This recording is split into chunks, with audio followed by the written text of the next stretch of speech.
নমস্কার বন্ধুরা, আমি আবারও হাজির হয়ে গেছি নতুন আরেকটি রেসিপি নিয়ে। আজকে আমি সুজি আর 1 কাপ ছোলার ডাল দিয়ে তৈরি একটা সহজ রেসিপি শেয়ার করব। দেখতে যতটা সুন্দর, খেতেও হয় ততটাই মুখরোচক। বন্ধুরা, এটা আপনারা সকালে জলখাবারে বা ডিনার হিসেবে তৈরি করতে পারেন। রোজ রোজ একই রকম রুটি পরোটা না খেয়ে এটা বানিয়ে ফেলতে পারেন। এটা এতটাই টেস্টি হয় যে একবার তৈরি করার পর বারবার রিকোয়েস্ট আসবে তৈরি করার জন্য। আর বন্ধুরা, এটা এমনিই খাওয়া যায়, এর সাথে খাওয়ার জন্য আলাদা করে কোনো রকমের তরকারির প্রয়োজন পড়বে না। এটা আপনারা গরম গরম তৈরি করে পরিবেশন করবেন, দেখবেন সবাই আপনার প্রশংসায় পঞ্চমুখ হয়ে গেছে। বন্ধুরা, আশা করি আজকের এই ভিডিওটি আপনাদের খুব ভালো লাগবে। ভালো লাগলে প্রথম থেকে শেষ পর্যন্ত দেখার অনুরোধ রইল। আর বন্ধুরা, ভিডিওটি আপনাদের ভালো লাগলে একটা লাইক অবশ্যই করবেন। তাহলে চলুন আর বেশি দেরি না করে ঝটপট শুরু করে দিই আজকের এই নাস্তার রেসিপিটি। নাস্তাটি করার জন্য আমি 1 কাপ ভেজানো ছোলার ডাল নিয়ে নিয়েছি।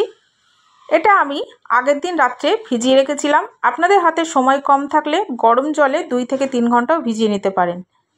এরপর একটা মিক্সিং জারের মধ্যে আমি এই ছোলার ডালটা নিয়ে নিচ্ছি। এরপর এর মধ্যে দিয়ে দেবো একটা কাঁচা লঙ্কা।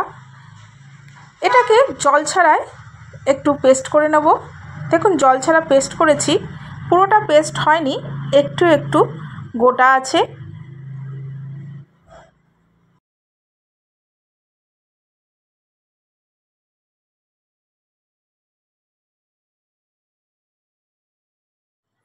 এবার এর মধ্যে দিয়ে দেব ওই কাপেরই হাফ কাপ পরিমাণ সুজি, আর দিয়ে দেব হাফ কাপ পরিমাণ জল। এরপর এটার একটা পেস্ট আমি তৈরি করে নিচ্ছি। দেখুন, একটা স্মুথ পেস্ট আমি তৈরি করে নিয়েছি।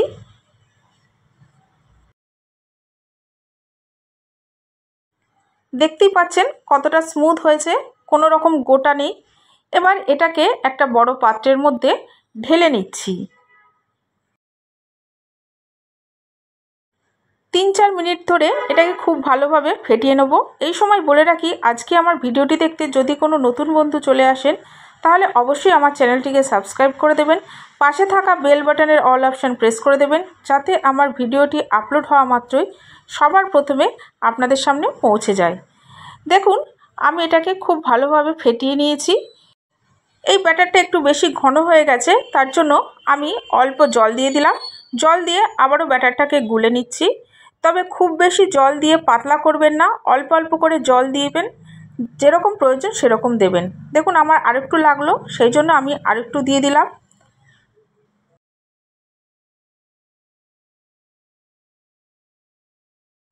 এবার আমার এই ব্যাটারটা একদম পারফেক্ট আছে।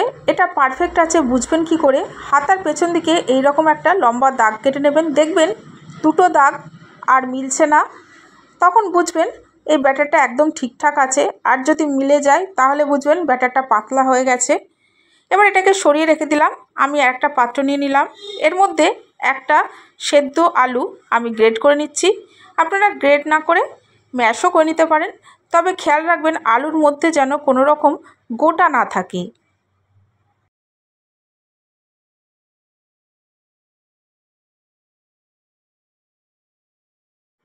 আলুটা ম্যাশ করা হয়ে গেলে এবার আমি পনির নিয়ে নিয়েছি 100 গ্রাম মতো। পনিরটাকে ম্যাশ করে নিচ্ছি। আপনারা যদি পনির খেতে পছন্দ না করেন তাহলে পনিরটা স্কিপ করতে পারেন, অথবা পনিরের বদলে এখানে আপনারা চিজও দিতে পারেন।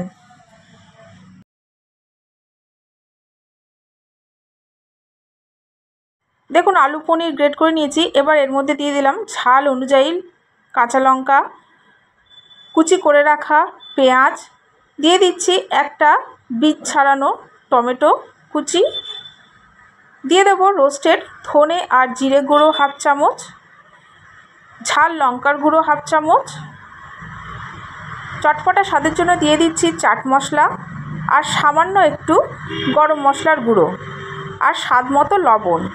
সবশেষে দিয়ে দিচ্ছি কুচি করে রাখা ধনেপাতা।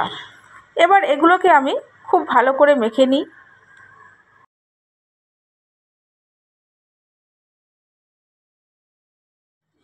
আমার প্রিয় বন্ধুরা, আমি আপনাদের জানাই আমার বুক ভরা ভালোবাসা আন্তরিক শুভেচ্ছা, অভিনন্দন ও শ্রদ্ধা।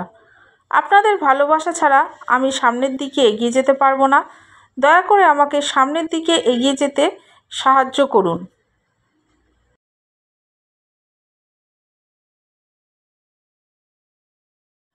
দেখুন, আমি এটা খুব ভালো করে মেখে নিয়েছি।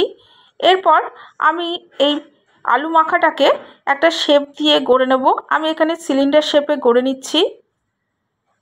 এটা আপনারা ছোট বা বড় আপনাদের ইচ্ছা অনুযায়ী করতে পারেন। আমি এইভাবে সবকটাই করে নিয়েছি। এরপর এটাকে আমি সরিয়ে রেখে দেব। দেখুন, আমি আবারও ব্যাটারটা নিয়ে এসেছি। এই ব্যাটারটাকে আরেকটু আমি ফেটিয়ে নিচ্ছি। আমি এই ব্যাটারের মধ্যে আগে লবণ অ্যাড করে নিই, ওই জন্য এখন স্বাদ মতো লবণ দিয়ে দিলাম। এবার লবণটাকে এই ব্যাটারের সাথে খুব ভালোভাবে গুলে নিচ্ছি।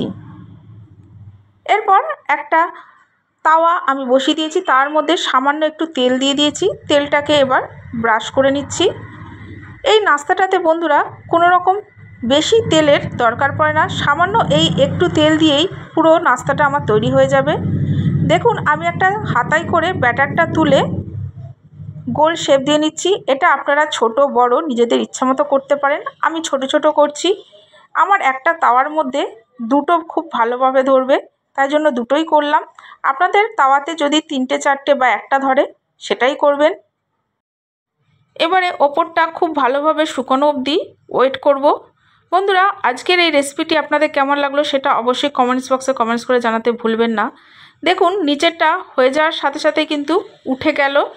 এটা তুলতে কোনো রকম জোর পেতে হয় না, নিজে নিজেই উঠে যায়। এটাকে এবার উল্টে দিলাম। অপর পিঠটা সামান্য একটু সেঁকে নেব, খুব বেশি সেঁকে নেওয়ার দরকার নেই। দেখুন, আমি অপর পিঠটাকেও সেঁকে নিলাম। এবার উল্টে দিচ্ছি।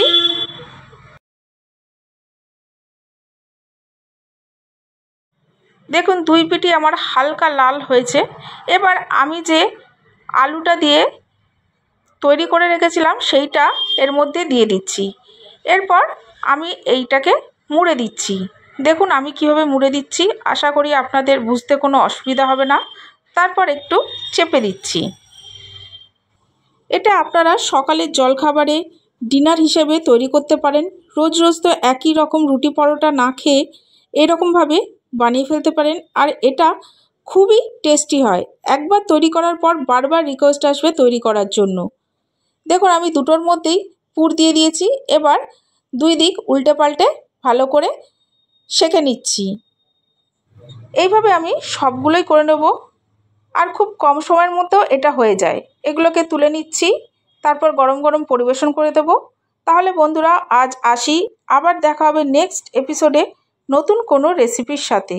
ততক্ষণ ভালো থাকবেন, সুস্থ থাকবেন। ধন্যবাদ।